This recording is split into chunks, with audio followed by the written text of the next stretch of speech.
Hey guys, look what I got today. Arrived in the mail. Alien Anthology on Blu-ray, which contains Alien, Aliens, Alien 3, and Alien Resurrection. All of the main Alien films. Um, I wanted to catch up on this series because of Prometheus coming out, which I will see in review. Um, but I just wanted to also just see them again because, for one, I've never seen Alien 3 or Alien Resurrection. And I haven't seen Alien or Aliens since I was pretty young, and I didn't remember them very well. Now, I did watch, I'll be honest, I watched illegal versions of all of these films over the last couple of weeks, but I enjoyed them so much. And on top of that, I saw such a great value in this collection that I decided I wanted to buy it. So there you go, Hollywood. Release something like this, and you will get people's money no matter what. I mean, these are the best versions of all of these films, including the shorter and longer cuts of all of them, and 65 hours of extra content. That I felt was worth my money. You put out collections like this, or just single films like this that have this much content on it, I guarantee you're gonna get my dollar anyways. I don't buy movies that much at all. I buy video games. But I was like, I had to have this. This felt like they put so much love and effort into this that they deserved my money. And the movies are pretty great for the most part. Today I'm just going to talk about Alien. I think I'll get to them all because there's a few. Well, there's one I really want to talk about, which is Alien Resurrection. And I'll just throw it out there. I thought it was fun. Most people hated it. But I'm just going to talk about Alien today. Ridley Scott's 1979 masterpiece, I would say. It is in the National Film Registry. It's widely regarded as the best sci-fi horror film of all time. And that's the thing that's great about the original Alien. It is my favorite in the series. Just because so many things in it. It has all the original ideas, and it's more of like a haunted house movie in space, and more of a horror movie than some of the others that become more action and more camp. This is just straight up horror, done extremely well. Yeah, I mean definitely has a sci-fi element, but once it gets going, it's pretty much a monster movie in a haunted house movie in space. Um, Simple plot synopsis, if you haven't seen it or if it's been a while, like it was for me. There's this crew of basically space truckers that are picking up a bunch of, I think it's ore.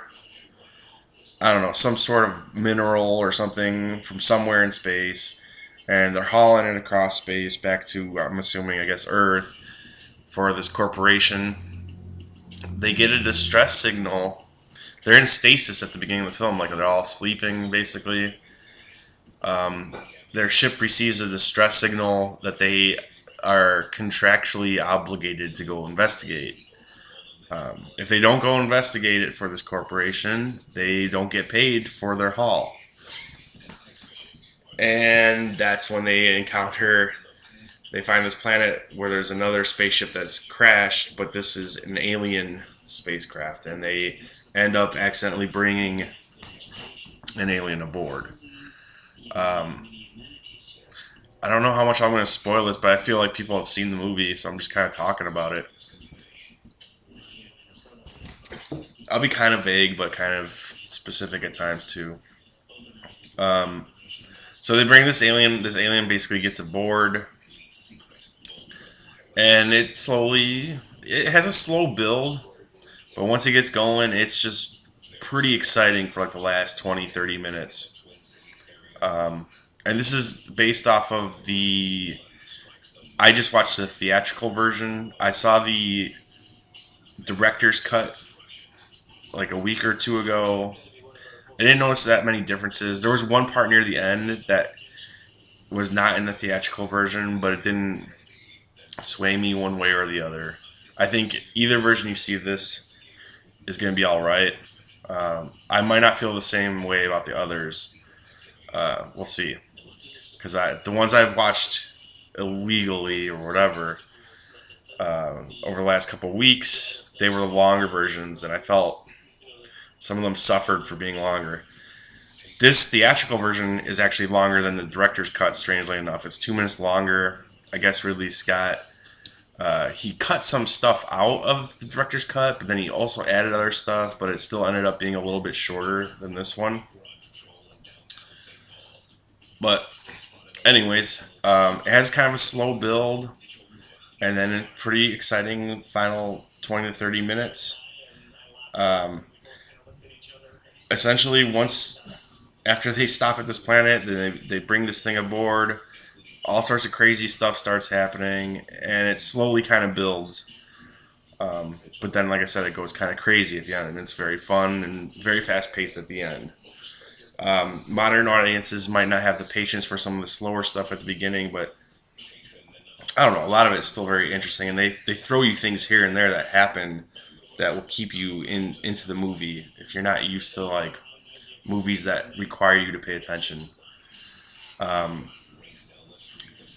Lots of classic iconic moments in this. Without trying to spoil it too much, the chest bursting, face hugger. When you find out the real identity of one of the crew members was pretty cool. Just lots of really classic iconic moments. Lots of like awesome like kind of still shots where it just zooms in or zooms in out on stuff, which they don't do that in movies that much anymore. Like I noticed it in The Gray, they would do that here and there, but you'll notice it here. Look for it, them zooming in and out. Just like these still shots, like zooming out on like one little thing. A good cast. These aren't the deepest characters, but they're well acted. They're like a likable crew, likable bunch, kind of memorable without being very deep. Lots of memorable moments, and then shit gets crazy. There's great set design by Ron Cobb in this. Great creature design by H.R. Geiger. I think Geiger. Great special effects. And most of it holds up. Some of it's going to feel dated. And I think the stuff that feels dated works to the film's charm. When I say stuff that looks dated, the technology certainly looks dated inside the ship, but I kind of love that. It was supposed to be kind of retro looking when they made it in the first place, like look futuristic but still real. But now it's just like it looks like a movie, like an old sci-fi movie where they're trying to imagine what the future would be like, and it looks really dated by today's standards. But I like that shit. I think it's cool. Like just the way the computers and stuff look. I mean, the monitors, big bulky keyboards and stuff everywhere. Their control panels. That stuff all looks very dated. Like there's this little like command center room where Tom Skerritt sits in, and it's just a bunch of lights and stuff on the wall. And for some people that I don't know how it'll play for little kids now or whatever. Like they might look at it and be like, "That's fucking goofy. What kind of spaceship is this?" But to me, as someone who's living now and recognizes it looks dated, it still looks pretty fucking awesome. There are a few special effects shots that look kind of dated. I'm trying to think. There's two that stand out. One is there's an explosion at the end in space that doesn't look that great. It doesn't hurt the movie. I don't think it works great, but by that point you've had so much fun it didn't matter.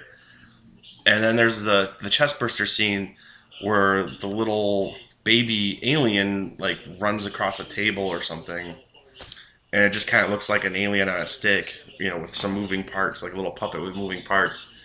Doesn't look that great now, but those are kind of small nitpicks to me, and what otherwise really holds up as a special effects heavy horror movie. Like, most of the stuff in this looks really great, especially the alien.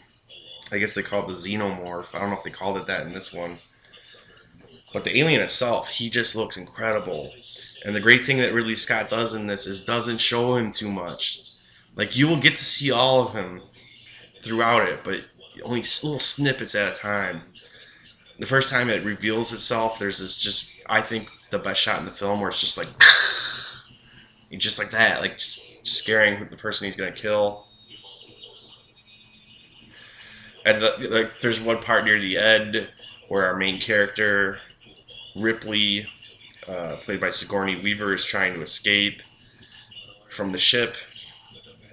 Yeah, I'm going to kind of spoil it. I mean, you've seen the movie, but she's trying to escape from the alien, from the ship, and like the alien just kind of peeks its head around a corner, and all you see like is the front of its face. But it looks, the alien in this looks better than it does in any of the sequels. Any of the sequels, and that's going up to like what I think 97, something like that.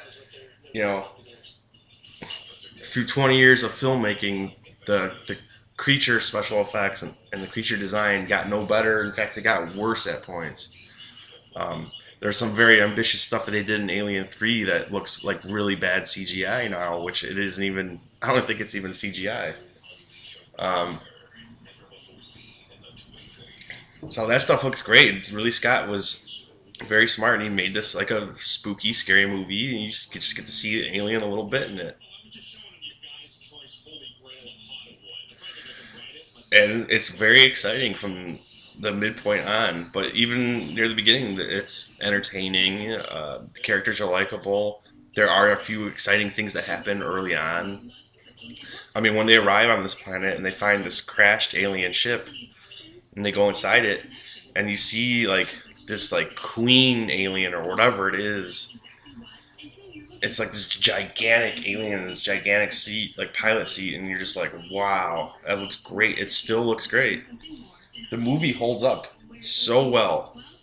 If you could get past a few little things, the movie holds up really, really well, and it's still just a really effective and scary sci-fi horror movie that leans more towards the horror and leans towards the theory that less is more when it comes to horror. Other than that, you also get to see Sigourney Weaver run around her panties with a little bit of butt crack and stuff. And I'll talk more about her as I go through these movies. When I was a kid, I didn't find her hugely attractive. And even now, there's something weird and kind of manly about her face or something. But in this film, when she gets down into her panties and stuff, pretty hot. She's a pretty hot body. I know it's a weird thing to throw in there, but I thought that was one of the best parts, is when she gets down into her panties. I was like, damn, this is awesome. This movie has everything, So, and it's just a very exciting finale. Very exciting. One of the most exciting last 20 minutes from the 70s. I put this up there with Halloween. The last 20 minutes of Halloween was just... I remember watching it when I was a kid. I was really into Halloween, and I would watch the last 20 minutes of that over and over because of how exciting it was. And Alien kind of plays out the same way. It's that much fun. So, you've probably seen it. Share your thoughts on the original Alien and its sequels. If you haven't seen it and you consider yourself a horror or a sci-fi fan or a film fan in general, you're really missing out if you haven't. I mean, you gotta just see it, and I highly recommend picking up this Blu-ray set. No matter the price, the quality, the sound, and like the way they remastered, the way it looks, is just this. You're not gonna see Alien in a better way than this. So that's my thoughts on it. It's a 5-star movie in my opinion. The sequels, I'll say this, I think maybe one of the sequels is another 5-star movie, but the original is the best, and I give it 5 stars. And look forward to discussing these movies more, as well as discussing Prometheus. So keep checking back. All right, thanks for watching, guys.